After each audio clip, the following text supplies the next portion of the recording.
Shabbat Shalom, amigos, ¿cómo están? Bendiciones, bienvenidos a la comunidad Javelin Tobim, buenos amigos en hebreo. Estamos compartiendo este Shabbat, este Kabbalat Shabbat, inicio de este día santo y día de reposo, de descanso y también de regocijo. Es una celebración, como vimos en una de las alabanzas que escuchamos durante la transmisión del Zoom. El Shabbat figura entre las fiestas solemnes en Levítico 23, es un motivo de fiesta realmente que estableció el Señor. Y lo que vamos a hacer ahora es compartirla para allá, la porción semanal de Torá, Tanaj y Brija allá, como mesiánicos que somos, que corresponde a esta semana. Le comento a aquellas personas que se quieren sumar a la comunidad, que nos pueden escribir un mail a comunidadjavelintobim@gmail.com y también se pueden suscribir gratuitamente a nuestro canal de YouTube, que es Comunidad Javelin Tobim. Bueno, para aquellos que quieran tomar nota, el título de la parashá de hoy es Tetzaveh, en hebreo. Tetzaveh significa ordena, ordena, en español. Y esto abarca los siguientes capítulos y versículos en su totalidad. Nosotros vamos a hacer una síntesis por tema de tiempo. Éxodo 27, versículo 20 a 30, 10. Y Ezequiel, que es Ezequiel en hebreo, capítulo 43, versículo 10 al 27. Lucas, capítulo 18, versículo 25 al 20-26. Y Efesios, capítulo 6, versículos 11 al 18. Bueno, ¿qué vamos a tratar en la parashá de hoy? La parashá de hoy es realmente sumamente interesante. Vamos a hablar sobre los elementos, algunos de los elementos que estableció el Señor Adonai, Hashem, Elohim, que tenían que estar dentro del Mishkan. El Mishkan en hebreo es el tabernáculo de reunión, una especie de templo portátil que iba a llevar el pueblo de Israel hasta entrar a la tierra prometida, a Eretz Israel, a la tierra de Israel, donde iban a construir el templo. ¿Sí? Entonces, ¿cuáles son esos elementos básicos que tenía que tener el Mishkan? El primero era el aceite de la menorá. ¿Cómo era el aceite de la menorá? El aceite tenía que ser aceite de oliva. Entonces, ¿qué representa la menorá con este aceite de oliva? La menorá representa simbólicamente la luz de Adonai, la luz del Señor. Y también representa la luz de la Torá. Recordemos, por ejemplo, David decía, lumbrera es tu palabra, mi camino. La palabra nos enseña el camino que debemos tomar. Entonces hay un pasaje en Deuteronomio que dice, por ejemplo, yo muchas veces lo cito, hoy pongo delante de ti la bendición y la maldición, elige pues la bendición. La Torá, en definitiva, es una carta de amor a la humanidad, siempre lo decimos, y un manual de vida, un manual de instrucciones, de lo que tenemos que hacer y lo que no debemos hacer para agradar a Dios y para ser bendecidos. Segundo elemento que se encontraba en el Mishkan, las vestiduras de los Kohanim. ¿Qué son los Kohanim? Kohanim en hebreo son los sacerdotes. Cohen en hebreo significa sacerdote, Kohanim es sacerdotes. Yo soy de los Kohanim, pertenezco a los Kohanim. Los Kohanim eran los descendientes directos de Aarón, el hermano de Moisés, que eran en la Torá los únicos que podían ejercer el sacerdocio. La palabra declara en el Brit Hadashah, en el pacto renovado, que todos los hijos de Dios, judíos y gentiles que aceptaron a Yeshua, son real sacerdocio, nación santa, pueblo adquirido por Dios para su gloria. Pero en la Torá no era así, en lo que llaman algunos antiguos pactos, que en realidad es Torá y Tanaj. Tanaj sumándole profetas mayores y menores. Torá, el Pentateuco, los primeros 5 libros de la palabra. Solamente Aarón, el hermano de Moisés, y sus descendientes, sus hijos, podían ser, eran los que llaman los Kohanim, podían ser sacerdotes consagrados por Adonai. Entonces, solamente el Cohen Agadol, el sumo sacerdote, Agadol es grande, era el que podía ingresar al lugar santísimo. Así estaba establecido en la Torá. Y el tercer elemento era el altar de incienso aromático. Era donde se elevaba el olor grato. Recordemos que la palabra define las oraciones como aroma fragante que nosotros damos al Señor. Se elevaba el olor grato al Señor en forma de oraciones como ofrendas a Adonai. Entonces, vamos a comenzar con el aceite de la menorá. Para eso ya vamos a ir de lleno a la palabra. Vamos al libro de Éxodo, capítulo 27, versículo 20.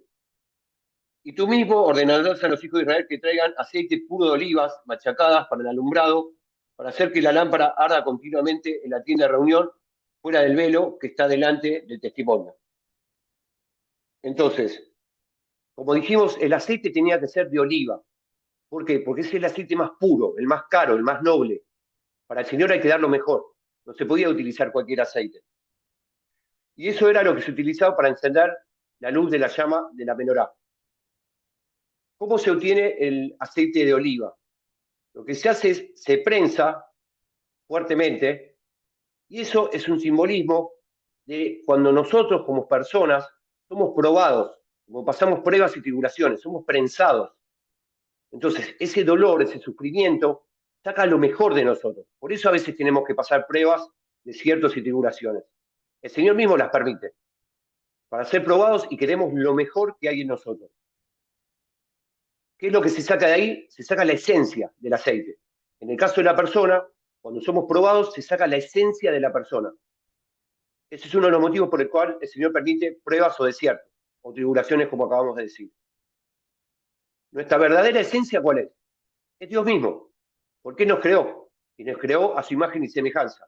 Luego, a lo largo de la vida, vamos recibiendo contaminaciones, muchas veces por lo que llama la palabra la vana manera de vivir heredada de nuestros padres. Entonces, si las pruebas, nosotros lo que no sabemos es cuánto somos capaces de soportar. Recordemos que hay un pasaje que dice, por ejemplo, que Yeshua aprendió lo que es la obediencia a través de ¿qué? A través del sufrimiento. El propio Mesías tuvo que padecer sufrimiento para aprender con precisión lo que es la obediencia. El aceite tiene otra característica más. El aceite no se disuelve, no se diluye con otros líquidos. Ustedes mezclan el aceite con agua o con otros elementos líquidos, no se mezcla. Eso representa simbólicamente al pueblo hebreo, que tenía que mantenerse puro, sin contaminarse, sin mezclarse con las costumbres paganas de otros pueblos. Vamos a ir ahora a Éxodo 27, versículo 21. Desde la tarde hasta la mañana, Aarón y sus hijos, esos serán los Juanim, como acabamos de decir, la mantendrán en presencia de Adonai, está hablando de la menorá. Será estatuto perpetuo de parte de los hijos de Israel por sus generaciones. Por siempre hay que establecer la luz de la menorá.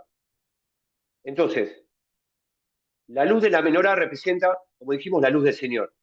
Esa luz del Señor debe estar siempre encendida en nuestros corazones y en nuestras vidas.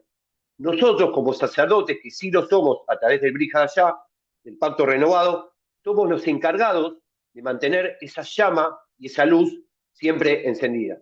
Eso lo hacemos cuando vamos a su presencia y avivamos el fuego del Ruach HaKodesh de Dios. Justamente el Ruach HaKodesh se lo compara con fuego, fuego consumidor. ¿Qué función tenía la menorá en el Mishkan, en el tabernáculo? La menorá iluminaba a las personas que entraban al santuario. Eso es lo que hace el Señor cuando vamos a su presencia. ¿Entiende el simbolismo? Nosotros acudimos a la presencia del Señor, al lugar santo y al lugar santísimo en oración. Dios nos ilumina, como hacía la menorá. Es la luz del Señor, o la luz del Mashiach, el fuego del Ruach HaKodesh, el fuego del Espíritu Santo. Eso hace entonces el Señor cuando nosotros acudimos a su presencia. Vamos a ir ahora al segundo elemento, las vestiduras sacerdotales, las vestiduras de consagración de los sacerdotes. ¿Cómo tenían que ser las vestiduras? Serán distinguidas por su linaje, familia y ropaje. ¿Qué es el linaje? El linaje es la descendencia sacerdotal. Y acá vamos a hacer una aclaración entre lo que es linaje y lo que es la parte sanguínea, de sangre. El linaje lo da el padre.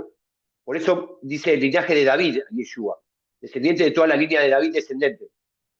En cambio, la judeidad la da la madre, el vientre materno, se llama línea matrilineal. Esa es la diferencia entre una persona judía y hebrea. La persona que es hebrea aceptó al Dios de Abraham, ¿sí? Por lo tanto es injertada en el olivo real y pasa a ser hebreo también. Hebreo viene de la palabra eber, que significa atravesar o cruzar. Cuando el Señor le dice a Abraham, sal de tu casa y tu parentela, la tierra que te mostraré, esto yo lo explico a la gente nueva que se sube a la comunidad, Abraham hizo eber, atravesó en hebreo o cruzó el río Éufrates. Y ahí van a ver que viene toda la misma raíz en hebreo. Eber, atravesar o cruzar, y Bri, que es hebreo, Abraham, que es padre de naciones.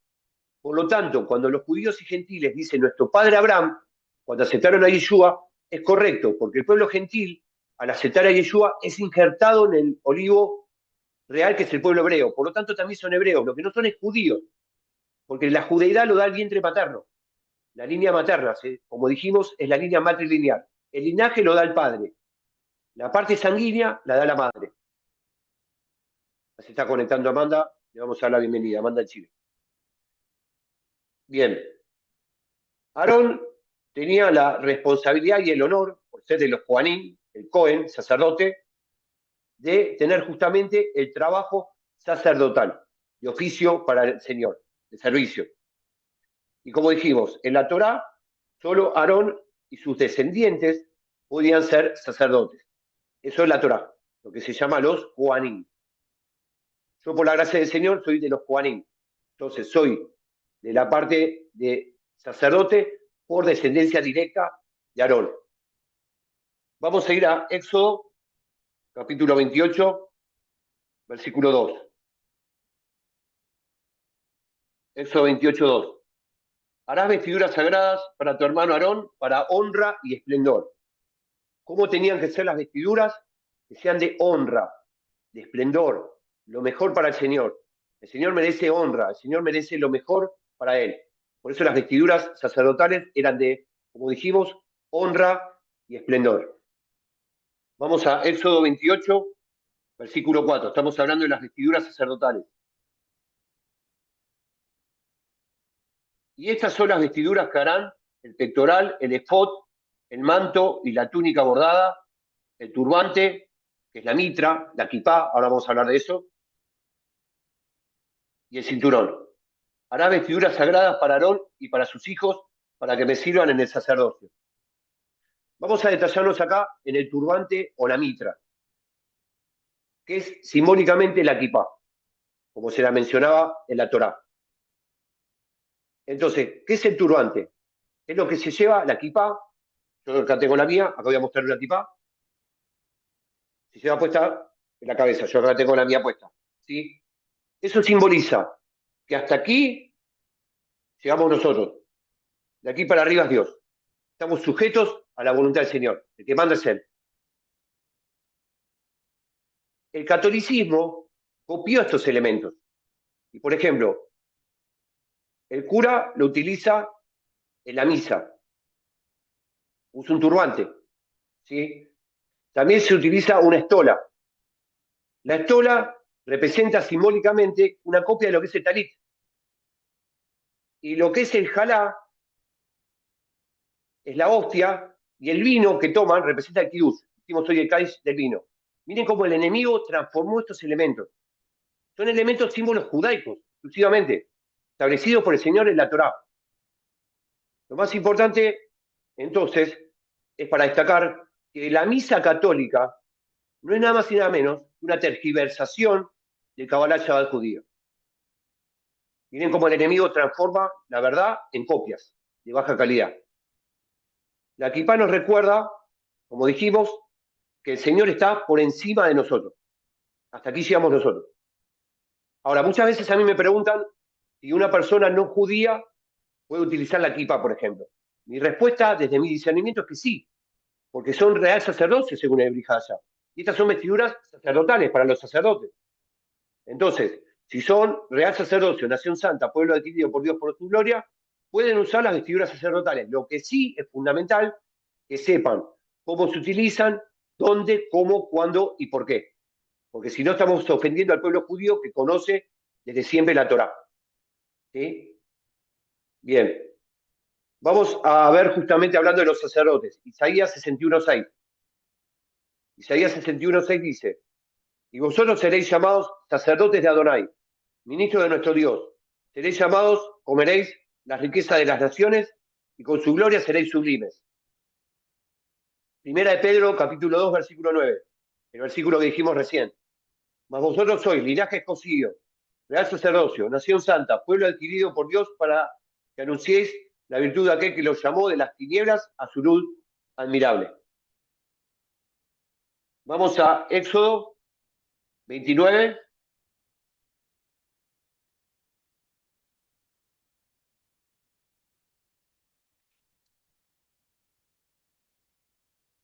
...45, 46... y seré invocado en medio de los hijos de Israel, y seré yo su Elohim.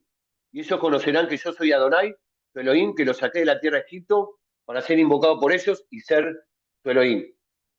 ¿Dónde iba a estar el Señor? En medio del tabernáculo, en medio de la presencia. Cuando nosotros acudimos simbólicamente al lugar santo, al lugar santísimo en oración, ahí es donde se manifiesta la presencia de Dios. Eso lo podemos hacer en cualquier lado, porque Dios está en todas partes. Simplemente tenemos que darle gracias al Señor, hacer la teshuvá correspondiente, pedir perdón por estos pecados, adorarlo, alabarlo y comenzamos a entrar en su presencia. Y el Señor inmediatamente se va a derramar. Éxodo 30, versículos 6 y 7. Y lo pondrás delante del velo que está junto al arca del testimonio, delante del propiciatorio que está sobre el testimonio, donde seré conocido por ti. Aarón quemará incienso compuesto sobre él cada mañana, lo quemará cuando prepare las lámparas.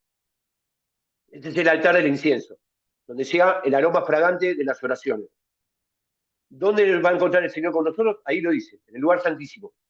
Cuando nosotros accedemos en oración al lugar santísimo. Hoy en día no hay un Mishkan. Hoy en día nosotros acudimos a la presencia del Señor. Y el aroma tiene que ser grato, sin contaminaciones. Por eso pedimos perdón por nuestros pecados. Nos libramos de toda inmundicia y toda maldad. Ahora lo vamos a ver en Éxodo capítulo 30, versículo 9.